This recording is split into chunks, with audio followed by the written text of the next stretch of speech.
How did ancient people not get bored? Before phones, before television, before electric light, what did a long afternoon actually feel like? A museum case can make the past look silent.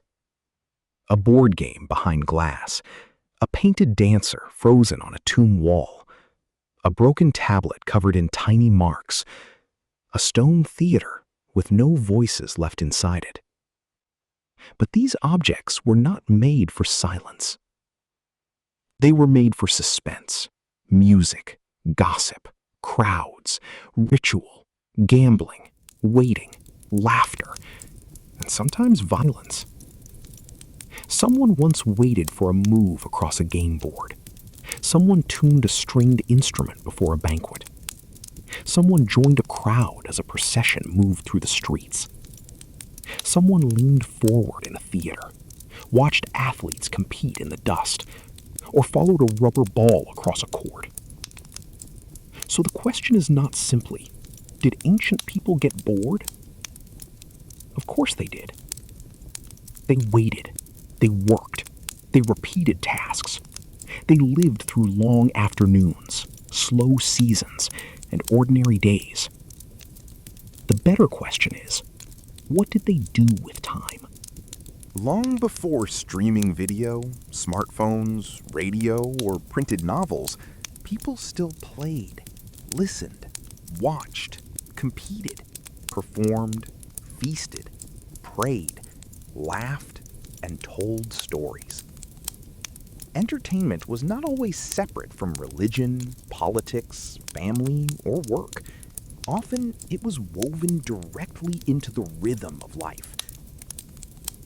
But before we step into the noise of that world, we have to admit something important. We are listening through ruins. No ancient society left us a complete record of how every person spent every quiet hour. The people who laughed in courtyards, joked while working, played with children, or passed time in the shade did not always leave their names behind. What survives is uneven. Stone survives. Clay survives. Painted tomb walls sometimes survive.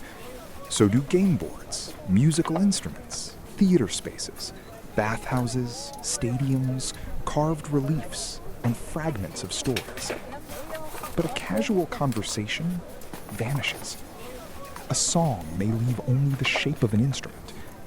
A game may leave a board, but not always the rules. And the evidence often favors the powerful. Palaces, temples, tombs, and public monuments speak more loudly than ordinary rooms and ordinary days. So when we reconstruct ancient leisure, we have to be careful. We should not turn every festival into fantasy, every game into a modern sport, or every painted scene into a photograph of daily life. Still, the clues are rich. A worn mark in stone can tell us that someone waited and played.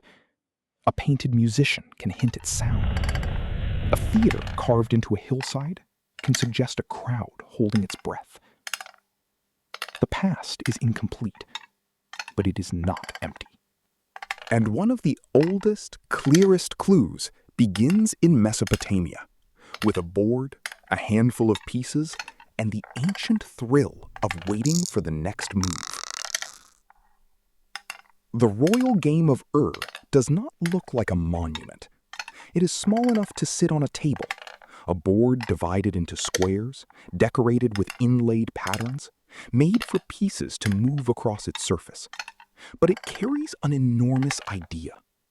More than 4,000 years ago, people were already making time for rules, chance, strategy, and suspense. We should be careful here. The board is ancient, but the surviving tablet that helps explain a version of the rules comes from much later.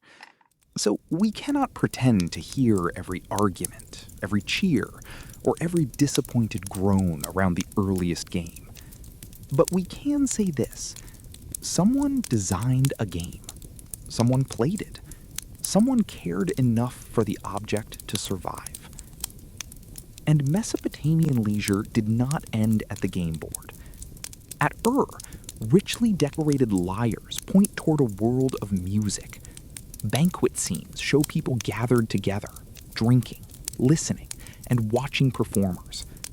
Cylinder seals preserve tiny images of social life, seated figures, cups, instruments, gestures of status and celebration.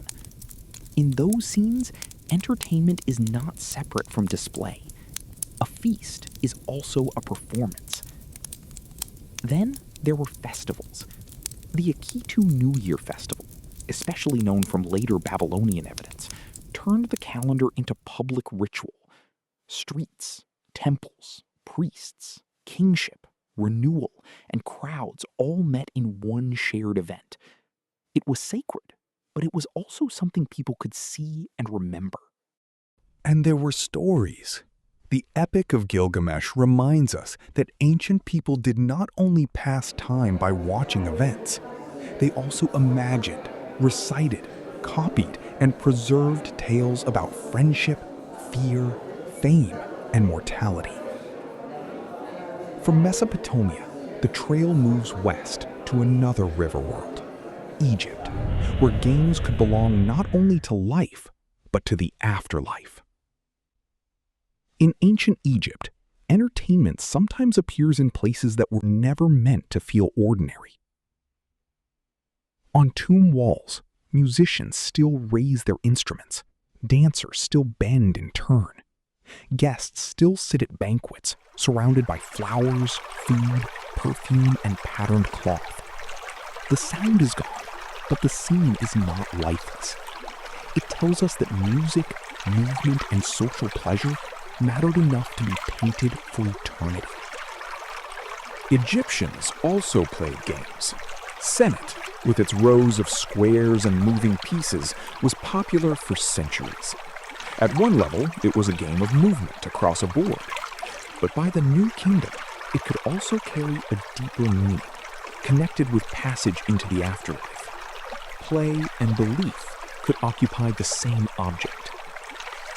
Another game, Mayhem, used a board shaped like a coiled snake. Its exact rules are not securely known, and that uncertainty matters. We can see the board. We can see that it belonged to a culture of play. But we should not pretend to know every gesture around it. Egyptian leisure was not only for adults or elites in grand scenes. Small toys, like wooden animal figures, suggest that children also had objects made for amusement, though surviving examples are scattered and must be treated carefully. And beyond the household or banquet, festivals gave entertainment public scale. In processions like Opet, divine images moved between temples, accompanied by ritual, music, and crowds. This was not entertainment in the modern sense alone. It was sacred, civic, emotional, and visual all at once. Egypt shows us a world where play could sit beside death, where music could echo through painted rooms, and where celebration could move through the streets. Across the sea, in Greece, leisure would take another shape. Argument, competition, poetry, theater, and the charged silence before a crowd erupts. In Greece, leisure often began with voices. In the symposium, an elite male drinking party, entertainment was not simply something watched from a distance. It was made in the room. Wine was poured and mixed. Guests reclined, argued, listened, joked, gossiped, recited poetry, played games, and heard music. It was social performance, part conversation, part competition, part display. But we should be precise. The symposium was not Greek life for everyone. It belonged especially to aristocratic male culture. Its pleasures depended on status, servants, performers, and exclusion. Even so, it reveals something important. Boredom could be answered by speech itself, by wit, memory, rhythm, and the pressure of being interesting in front of others. Outside the dining room, competition became public. Greek athletic festivals drew people into shared spectacle.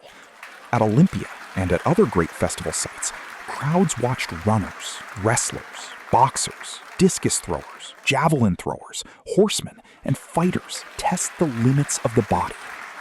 These were not modern sports in modern uniforms with national flags and medal ceremonies.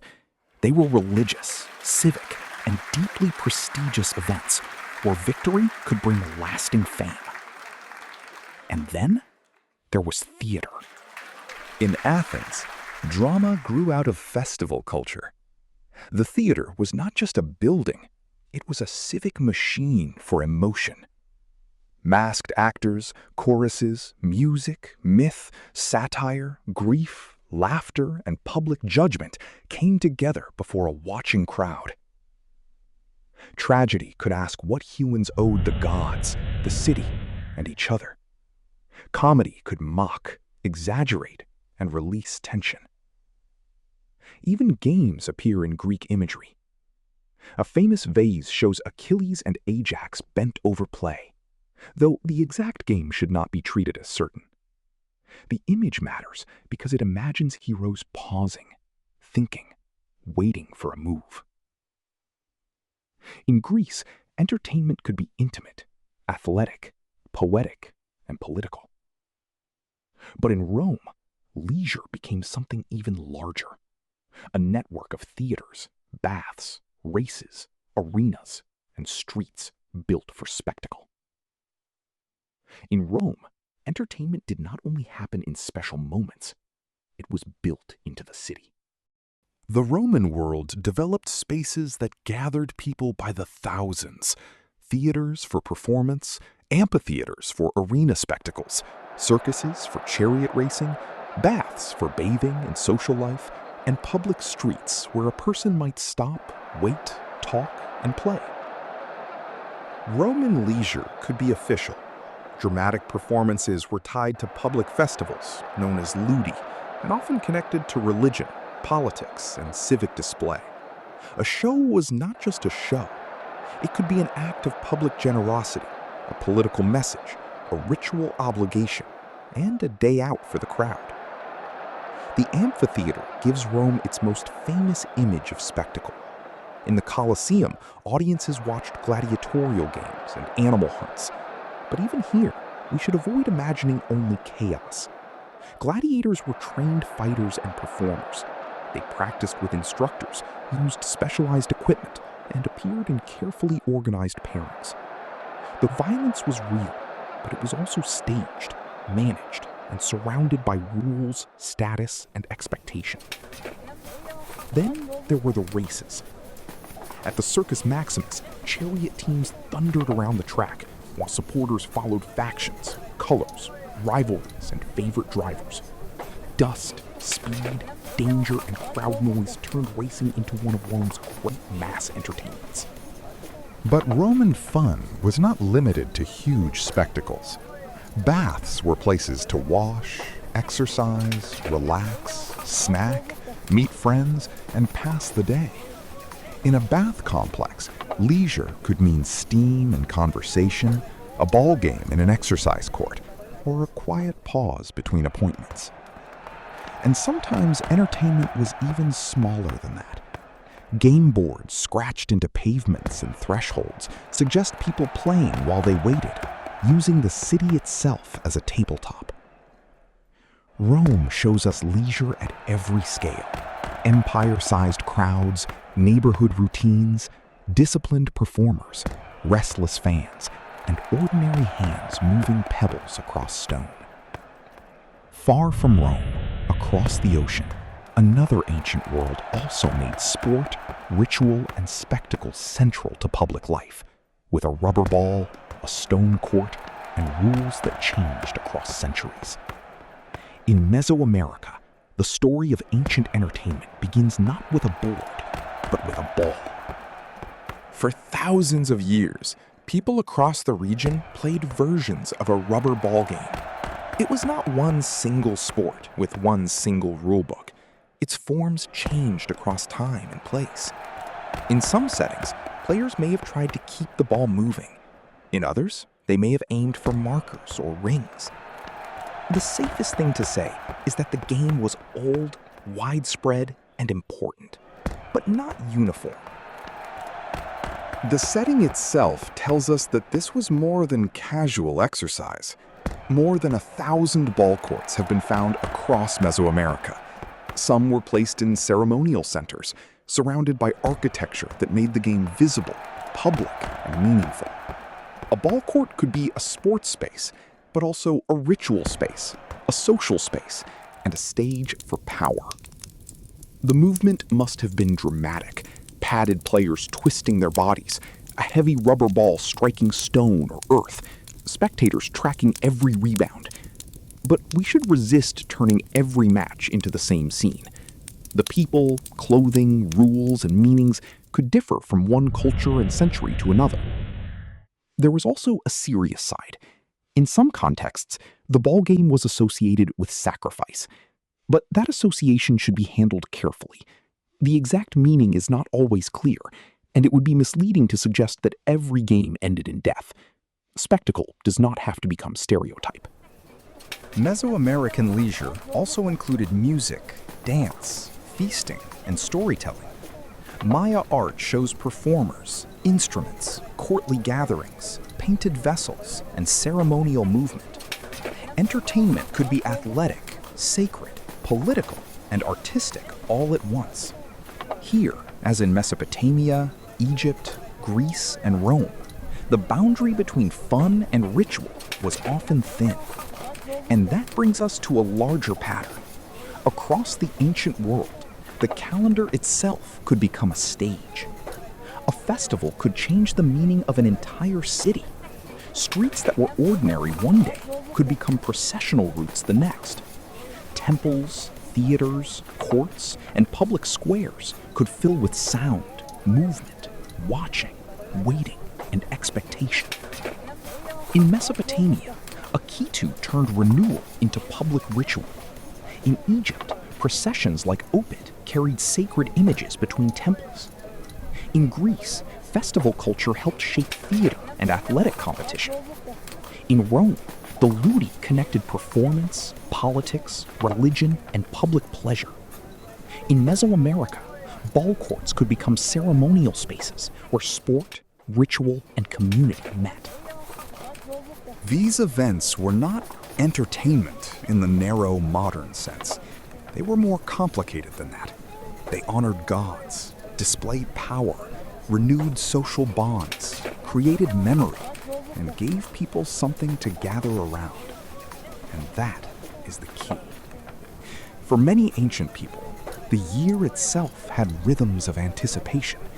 There were seasons for work, seasons for ritual, seasons for crowds, music, competition, feasting, and public display.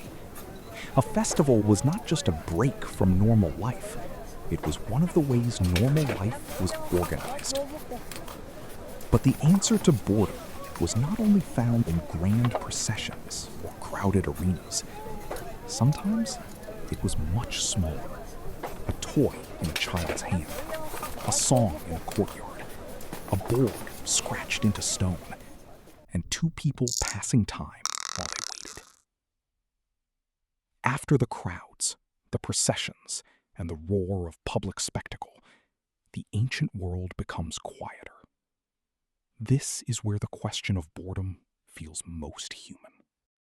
Not every moment of leisure happened in a temple courtyard, a theater, a bath complex, or an arena. Sometimes entertainment was small enough to fit in the hand. A game piece, a wooden toy, a cup passed between friends, a story beginning after the day's work was done. The evidence is harder to see here because ordinary fun does not always leave ordinary traces. A joke disappears, a song fades. A child's game may vanish completely unless the object survives by chance. But some clues remain. In Roman spaces, game boards scratched into pavements and thresholds suggest people playing while they waited. The city itself could become a tabletop. Two people, a few counters, a patch of stone, and suddenly time had shape. In bathhouses, leisure could be social rather than spectacular. People could bathe, exercise, snack, meet friends, talk, and play. The entertainment was not only the ball game or the board game, it was the company. In Egypt, small wooden animal toys remind us that children also belong to this world of amusement, even if their lives are less visible in the record. Across ancient societies, music, storytelling, conversation, food, and watching others perform could turn ordinary time into shared time. So, maybe the most familiar ancient entertainment was not the grandest. It was the pause, the waiting moment, the little ritual that made an ordinary day less empty. But even these pleasures were not available equally to everyone. The next question is not only how ancient people had fun, but who got the chance. In asking how ancient people had fun, it is easy to make the past look warmer than it was. A banquet scene can feel inviting. A theater crowd can feel familiar. A festival procession can look like a whole city celebrating together. But leisure was never evenly shared. Status mattered. Wealth mattered. Gender, citizenship, occupation, and enslavement mattered. In some places, the people most visible in the evidence are elites, the hosts reclining at a symposium, the nobles represented in Maya ballplayer imagery, the tomb owners whose banquets were painted for eternity. Other people appear at the edges of pleasure. Musicians, dancers, servants, athletes, gladiators, and workers helped create entertainment for others. Some performers may have gained skill, reputation, or reward. Others had far less choice. In Rome, gladiators could become famous, but they were also socially stigmatized and exposed to real danger. So ancient entertainment was not simply innocent escape. It could bind communities together, but it could also display power. It could offer joy, but also reveal inequality.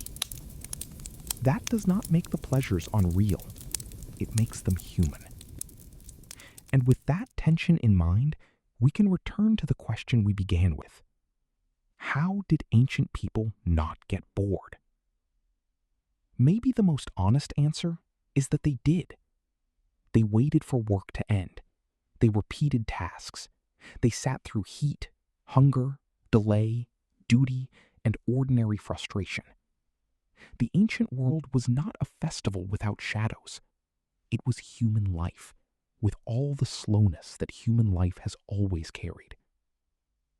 But the evidence shows something just as important. Again and again, people made time feel different. They moved pieces across boards. They scratched games into stone. They listened to music at banquets, watched dancers on festival days, followed athletes and chariots, gathered in theaters, joined processions, played with children, shared food, told stories, and turned public spaces into places of memory. Their entertainment was not always separate from religion, politics, family, or status. It could be sacred. It could be unequal. It could be beautiful, violent, intimate, crowded, disciplined, improvised, or uncertain. But it was there. And that is what the objects behind glass are really telling us. The board game was once a moment of suspense. The painted musician was once a sound. The empty theater was once a crowd. The worn pavement was once a pause made bearable. Ancient people did not escape boredom by leaving life behind. They answered it with life itself, with play, music, stories, spectacle, ritual, and one another.